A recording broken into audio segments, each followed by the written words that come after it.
私の人生はある一人の女性によって大きく狂わされました。私は大手コンビニエンスストアの本社で勤務しており、与えられた仕事を一生懸命にこなし、会社に貢献してきました。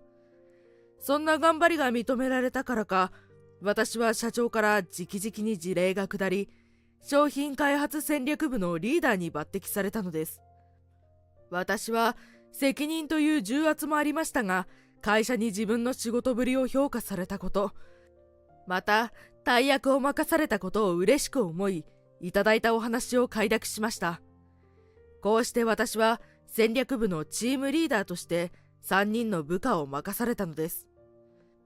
しかも部下たちは全員若い女性で、周囲からはまるでハーレムだなと軽口を言われるほど華やかな環境だったのです。私も最初の頃は正直まんざらでもなかったのですが、時間が経つにつれ部下が異性だといろいろとやりづらい点もあることに気づきました。そんな私の一番の悩みの種がまなみという一番若い女性社員だったのです。まなみは社長の知り合いらしく、コネで入社してきた社員で、任せた仕事はしないのはおろか、遅刻もよくしてくる社員でした。さらに明らかに化粧直しをするために席を外すことも多く、もはややりたい放題だったのです。はじめは社長のお知り合いということと、まだまだ若いということでやんわりと注意していました。それなのに、朝来るのが遅いとか、席を外して時間が長いとか、時間監視して注意してくるのマジでキモいんですけど。まなみはまるでゴミを見るかのような目で私を睨みつけてきたのです。悪いのはまなみの方なのに、なぜ私がそんな目で見られなきゃならないんだ。そんな思いをぐっとこらえて、私は厳しめにまなみを注意しました。真面目にやっている二人にも迷惑がかかる。これからは態度を改善してほしい。まなみのやる気のない存在は他の女性社員たちにとっても悪影響ですし、チームにとっての仕事効率にも関わるものだと感じたからです。私の思いがようやく伝わったのか、それからしばらくの間、まなみはおとなしくしていました。しかし、ある日事件が起きます。まなみ以外の女性社員が急に辞表を提出してきたのです。あまりに急なことに私は驚いて理由を聞くと、どうやらまなみは2人がいいこぶって真面目に仕事をしているから自分だけが怒られたと逆恨みしていたそうなのです。そしてあろうことかまなみは私の陰に隠れて2人に仕事を押し付けるなど、いろいろと嫌がらせをしていたようでした。2人は心身ともに疲弊し、もう限界だと退職を願い出たのです。当然私も前々から2人が疲れていることは気づいていたので、2人の負担を減らすために仕事配分も調整したり、まなみにも手伝ってもらえるように割り振っていました。しかしまなみは自分の仕事をすべて他の2人に丸投げしていたのです。疲れ果てていた2人はどうしても辞めたいと言って聞きませんでした。事実を知った私は翌日すぐにまなみに問い詰めました。めっちゃ焦っててウケる。ざまみろって気分だわ。そのまなみの言葉に私は自分でも険しい顔になっていることに気づきました。その時扉が開き社長が入ってきたのです。失礼するよ竹宮くん、ちょっと聞きたいことがあってね。部下2人の同時退職という異常事態に社長は直接事情を聞きに来たようでした。社長、ちょうどその件で、と言うや否やまなみが叫んだのです。社長、私怖かった。助けてください。え？竹宮さん、毎日のように私や他の社員に高圧的な態度で接してきたり、自分がリーダーだって立場を利用して迫ったりしてきたんです。突然のまなみの言葉に私は動揺しました。そんな話はデタラメです。まさか他の女性社員にも。君がそんな卑劣な男だとは思わなかったよ。君には期待していたのに。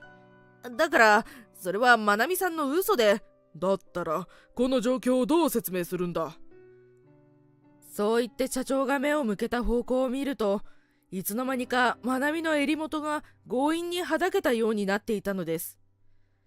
まなみは必死に悲劇のヒロインのように泣きじゃくっていたのですが、おえつする口元がにやりと笑っていたのを私は見逃しませんでした。私は瞬時にはめられたと理解しました。その後、私が必死に弁明しようにも、もはや社長は私の話に聞く耳を持たなかったのです。そして私の左遷が決定したのです。クビにしないだけありがたく思いなさい。まなみにはめられて、私が左遷された先が地方のコンビニ店でした。出向先のコンビニは今までの仕事と違い、発注や陳列、レジ打ちなどの現場の仕事だったのです。仕事に優劣をつけるつもりはないのですが、つい先日まで戦略部の仕事とどうしても比べてしまい、現在のバイトのような業務内容になかなかやりがいを見出せない状況でした。竹宮くん、元気ないじゃない。おばちゃんが肩もんであげようか。あっはっはっは。すいません。勤務中にぼーっとしてしまうなんて。そんな私を気にかけてくれたのが、ここのコンビニで数十年以上も働いていると噂の早苗さんでした。早苗さんは高齢とは思えないパワフルな従業員で、いつも楽しそうに接客したり陳列したりと一生懸命仕事に取り組むおばちゃんでした。早苗さん、いつも楽しそうに仕事してらっしゃいますね。なーに、若いってことかい？すると早苗さんは私の顔を優しく見ながら肩をポンと叩きました。きっと事情までは知らないでしょうが、状況から僕が左遷されてきたことはうすうす分かっているのでしょう。私ね、孤児だったんだよね。え？だから学校なんか行かないで働かなきゃならないでしょ。でもいろいろな会社に仕事くださいって言いに行っても、私の背景を知るとそれだけで門前払い。なかなか働けなかったのよ。早苗さんは自らの苦労話をあっけらかんと話してくれたのです。しかし早苗さんは今の旦那さんと出会い、仕事を紹介してもらうことができて、ようやく働く場所を得ることができたと言いました。誰からも働く場所を与えてもらえなかった早苗さんは旦那さんにすごく感謝したそうです。そしてどんな仕事でも働けるということは幸せなことだと知り、自分の置かれた環境で全力を尽くすようにしてきたと言いました。私の元気がなかったことを気遣ってくれて、早苗さんは昔の話をしてくれたんだと思います。まずはさ、竹宮くんも置かれた環境で頑張ってみたら？それでも合わないと思ったらその時考えればいいのよ。そしていつものようにニカッと笑ってバシバシと私の背中を叩いてきました。あ、そうだ。竹宮くん戦略部から来たんでしょ？ならうちのコンビニでどうしたらもっとお客さんに買い物してもらえるようになるか一緒に考えましょうよ。戦略会議よ、戦略会議。早苗さんはそんな風に私に自主的に仕事を作れる環境を与えてくれました。私は早苗さんのおかげで再び仕事に打ち込むことができるようになったんです。どうしたらお客様により満足してもらえるのか。私は絵のうまいバイトさんにお願いしてポップを作ったり、イベントに合わせた装飾をしたり、時には衣装を着て店先で販売したり、数々の企画を打ち立ててきました。そして早苗さんは私の企画を誰よりも率先して手伝ってくれたのです。こうして私たちのコンビニの売り上げは右肩上がりになり、過去最高の売り上げを出したのです。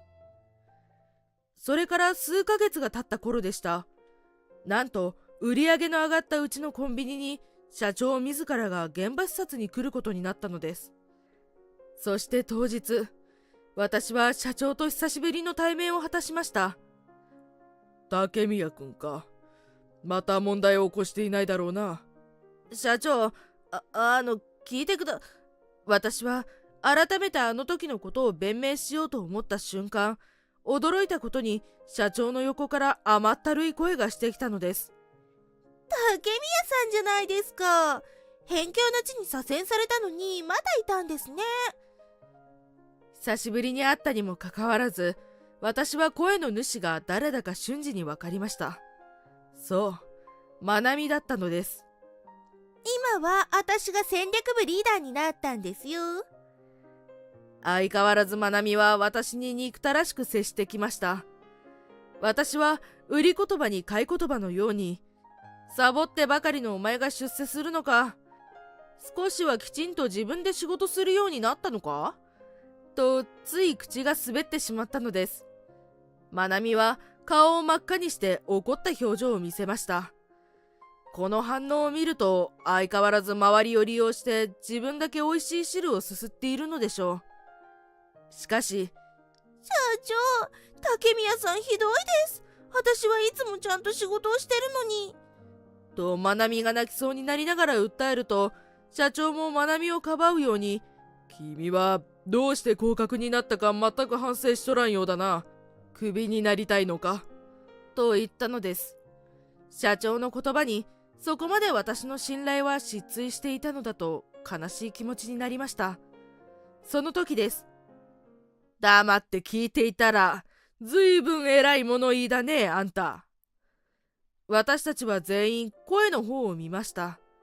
そこには今まで見たことがないくらいに険しい顔をした早苗さんが立っていたのです。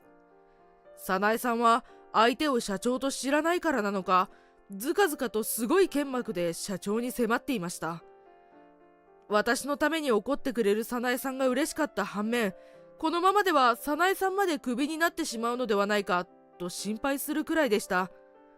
しかし予想外の展開になったのです。誰？このおばさん。こら、まなみくん、失礼しました。なんと社長が早苗さんに頭を下げたのです。私とまなみは頭を下げる社長と早苗さんを交互に見つめました。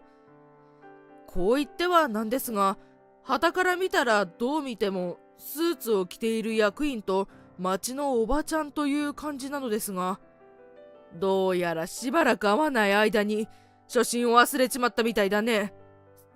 すみません、早苗さん。え？なんと社長と早苗さんは窮地の中だったのです。というよりも早苗さんの口ぶりからすると、社長よりも立場が上の感じがしました。社長はものすごくかしこまっていました。二人はお知り合いなのですか？私が恐る恐る質問すると、早苗さんが教えてくれたのです。なんと早苗さんの旦那さんは私たちの会社の会長で、早苗さんは会長夫人だったのです。そして早苗さんは社長がまだ新卒だった頃、どこにも雇ってもらえなかった社長を採用してあげた恩人でもあったのでした。それから早苗さんはひとまず社長は置いておいてと言ってまなみの方に向き直ったのです。あなたまなみだっけ？噂はいろいろと聞いているよ。リーダーって地位を利用して部下たちに仕事渡して自分は遊び歩いているみたいじゃないかい。昨日もデート行ってたんだって？なんでおばさんがそんなことを？まなみは途中で自分の失言に気づいたようです。長年同じ会社に勤めているおばさんだからね、情報網はすごいんだよ。だからね、あんたが竹宮くんにしたことも知ってるんだよ。私はすごく驚きました。早苗さんにこっぴどく叱られたまなみは、まるで借りてきた猫のように縮こまっていました。早苗さんは一通りまなみを叱ってから、今度は私の方に向き直り、謝ってきたのです。実は事情を知った早苗さんはすぐに社長に直談判して元の部署に戻してあげようと思ったそうです。しかしきっと現場を知ってからの方が私の今後に生きると思ってくれたそうなのです。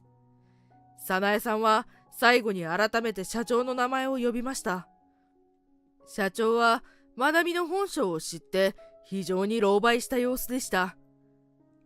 あんたも仕事をする居場所を探すのに苦労した過去があったのに、若い娘の還元にコロッと騙されて部下の居場所を奪うった何様のつもりだい。早苗さんに叱られる社長はうなだれていました。一緒に仕事をして分かったけどね、竹宮君ほど優秀な人材はいないよ。そして早苗さんは私の仕事ぶりを褒めてくれたのです。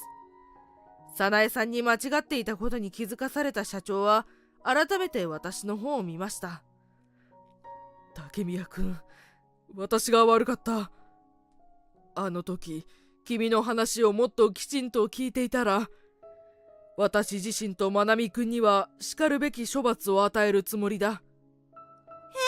私も？なんで？社長はなんと私に申し訳なかったと深々と頭を下げてきたのです。そして自分は責任を取り、今の地位を退くと言いました。正直すぐに社長のことを許す気にはなれなかったのですが、謝罪の気持ちはとても伝わってきました。社長の気持ちはちゃんと伝わりました。だから今の地位を退くなんて言わないでください。私がそう告げると社長は、本当にありがとう。君さえ良ければ再び戦略部のリーダーに戻っていただけないだろうか。と私に提案してきました。私が逡巡していると、早苗さんがいつものように私の背中をバシバシ叩きながら後押ししてくれました。少し寂しくなるけど、現場を知った竹宮くんならきっと私たちのためにもいい仕事をしてくれるよ。挑戦しておいで。私はいつも早苗さんに励まされてばかりだなと思いました。早苗さんのおかげでいつも前向きにさせてもらえるのです。この人には感謝してもしきれない、そう思いながら、謹んでお受けいたします。そう答えました。こうして私は再び戦略部のリーダーに戻ることになりました。私は現場経験を生かし、お客様に寄り添った数々の商品開発に携わることもできるようになったのです。その後、まなみは今までの件もあり、クビになってもおかしくなかったのですが、早苗さんが預かるということになりました。今は現場のコンビニで社会人の基本を泣きながら叩き込まれているそうです。そして私は時間ができると今でも早苗さんに会いに行きます。早苗さんは私にとってとても大切な存在となったのです。私は早苗さんからどんな環境でも与えられた居場所で精一杯頑張ることを教えてもらいました。だからこそ今の私があります。いわば早苗さんは私の恩人と言えるのです。早苗さんから教えてもらったことを忘れず、これからも仕事があるということに感謝しながら一生懸命頑張っていきたいと思います。